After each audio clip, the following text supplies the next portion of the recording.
All right, folks, this is 2014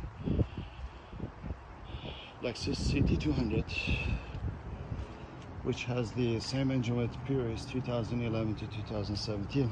This one is the F Sport one.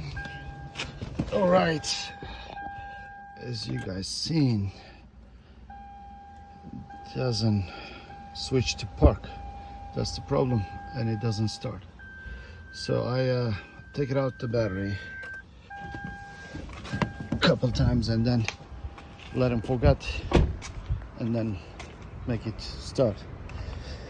So that's not the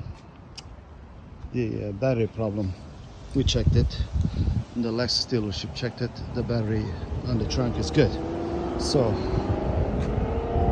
you know, the big possibility is this